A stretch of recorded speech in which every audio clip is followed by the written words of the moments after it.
Hello दोस्तों, welcome to Ranjan classes. तो friends, आशा રાખું છું તમે બધા મજામાં મસ્ત હશો।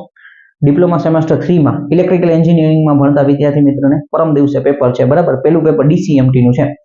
તો એના માટે આપણે એક નાનકડું આમ રિવિઝન ટાઈપ એક વિડિયો બનાવીએ છીએ, બરાબર। નાના વિડિયો મૂકતો જઈશ, જે આઈએમપી ક્વેશ્ચન છે ને, તો એવા 5-10 વિડિયો મૂકી દઉં, તો જેથી તમને ઘણો બધો એમાંથી ફાયદો થઈ જાય, બરાબર। તો એમાંનો આની પહેલા એક મેં વિડિયો બનાવેલો છે ડીસી જનરેટરના પ્રકાર, બરાબર। ટાઈપ્સ ઓફ ડીસી જનરેટર, ડિસ્ક્રિપ્શનમાં લિંક આપેલી છે, ત્યાંથી તમે જોઈ શકો છો એ વિડિયો। આ વિડિયોની અંદર આપણે ચર્ચા કરશું ઈએમએફ ઇક્વેશન, બરાબર। એટલે નાના ક્વિક રિવિઝન વિડિયો બનાવી દઈશ, જેથી તમને ઘણો બધો ફાયદો થઈ જાય, એક્ઝામની અંદર સારો સ્કોર કરી શકો। અને જે લોકોને પાસ થવું હોય એ લોકો આ વિડિયો જોઈ વ્યવસ્થિત રીતે 2-3 વખત જો, તો તમારા મગજની અંદર બધું બેસી જાય, તો તમે ત્યાં આરામથી પરફોર્મ કરી શકો અને સારું લખી શકો, તો તમને પાસ થઈ જાવ, બરાબર। હવે આ વિડિયોની અંદર આપણે ચર્ચા કરવાની છે ડીસી જનરેટરની। તો જનરેટરની આપણને ખબર છે કે ભાઈ મિકેનિકલ એનર્જીનું ઇલેક્ટ્રિકલ એનર્જીમાં રૂપાંતર કરે છે। આગળ આપણે જનરેટરનો તમે વિડિયો ન જોયો તો એક જોઈ લેજો, એટલે તમને બેઝિક આઈડિયા આવી જશે, બરાબર। હવે અહીંયા આપણે ડીસી જનરેટરના ઈએમએફ ઇક્વેશન વિશે ચર્ચા કરવાની છે। ક્યારેક 7 માર્કમાં પૂછાય છે, ક્યારેક 4 માર્કમાં પૂછાય છે, એ ડિપેન્ડ પેપર સેટર ઉપર આધાર રાખે છે, પણ મોસ્ટ આઈએમપી ક્વેશ્ચન જે પૂછાય છે એ ફાઇનલ, બરાબર। તો ડીસી જનરેટરનું ઈએમએફ ઇક્વેશન સૌથી પહેલા તમારે છે ને બેઝિક વસ્તુઓ લખી લેવાની છે। ફ્લક્સ એટલે અહીંયા ફાઈ બરાબર ફ્લક્સ પર પોલ, બરાબર। ફ્લક્સ એનો એકમ શું છે તો કે વેબર છે। હવે મેં ગુજરાતીમાં લખ્યું છે, ઇંગ્લિશના વિદ્યાર્થી મિત્રો ફ્લક્સ પર પોલ લખે, ઓકે, એટલે ઇંગ્લિશ ગુજરાતી બે બોલતો જાય છે, એટલે કોઈને પ્રોબ્લેમ ના આવે, બરાબર। ફ્લક્સ પર પોલ એને વેબરમાં, એનો યુનિટ વેબર છે। ત્યાર પછી Z એટલે નંબર ઓફ કંડક્ટર, વાહકોની સંખ્યા, બરાબર। તો સિમ્પલ વસ્તુ છે, આપણે કોઈ પણ એક આવી રીતના જનરેટર હોય, તો આ જનરેટરની અંદર તમે જુઓ તો આવી રીતના એક આપણે અત્યારે આ સિંગલ ટર્ન જનરેટર બનાવ્યું છે। તો હવે આમાં આપણે વાહકોની સંખ્યા આવી રીતના ઘણા બધા મલ્ટી ટર્ન જનરેટર હોય, બરાબર। આર્મેચરની અંદર ઘણા બધા આવી રીતના નંબર ઓફ ટર્ન્સ હોય, તો એટલે એ વાહક, એમાં કેટલા વાહકો છે એ વાહકોની સંખ્યા, એને આપણે Z થી ઓળખીએ છીએ। n એટલે સ્પીડ ઇન આરપીએમ, બરાબર, કેટલી સ્પીડ થી ફરે છે આરપીએમ આપણે કહેવામાં આવશે। પછી p એટલે પોલની સંખ્યા, બરાબર।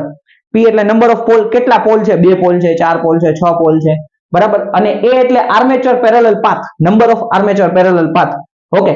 હવે એની અંદર ખાસ ધ્યાન રાખવાનું છે, દાખલાની અંદર આ તમને બહુ આઈએમપી વસ્તુ છે કે જો લેપ વાઇન્ડિંગ હોય તો આર્મેચર પેરેલલ પાથ a બરાબર p આવશે।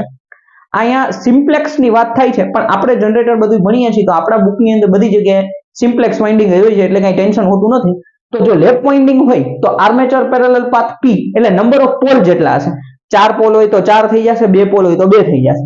એટલે વેવ વાઇન્ડિંગ હોય તો a બરાબર 2 થશે, નંબર ઓફ પેરેલલ પાથ કેટલા થઈ જશે, 2। આ બે વેલ્યુ ફિક્સ વેલ્યુ છે, યાદ રાખવાની છે। આ તમને દાખલામાં કામ આવશે, દાખલા ગણશો એટલે ક્લિયર થશે તમારે, બરાબર।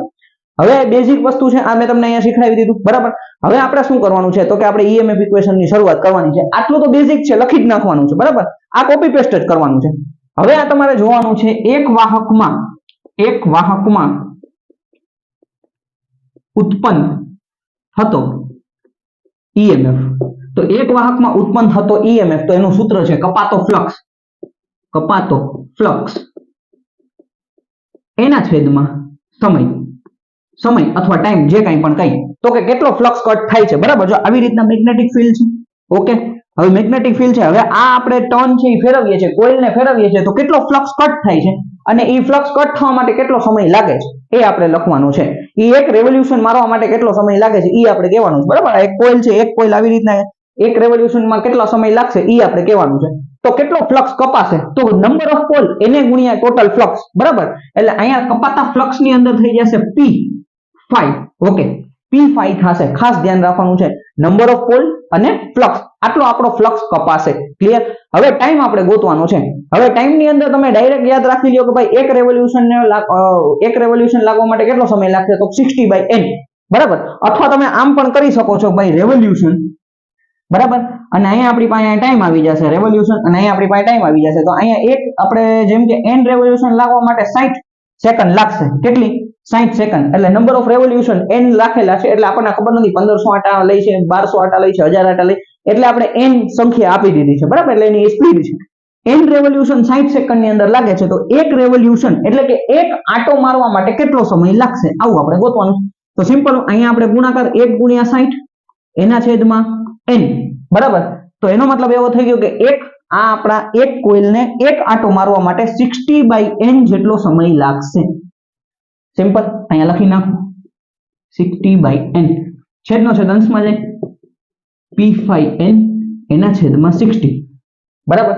આ એક વાહકમાં ઉત્પન્ન થતો ઈએમએફ મળ્યો મને, આ ઈએમએફ નો એક વાહકમાં ઉત્પન્ન થતો ઈએમએફ મળ્યો, સિમ્પલ વસ્તુ। હવે આપણે ખાસ ધ્યાન દેવાનું છે કે ભાઈ આપણે નંબર ઓફ કંડક્ટર એટલે કે Z કંડક્ટર્સ છે તો તમારે લખવાનું છે Z/A વાહકો, વાહકો એટલે કે કંડક્ટર, કંડક્ટર બરાબર સિરીઝમાં જોડેલા છે.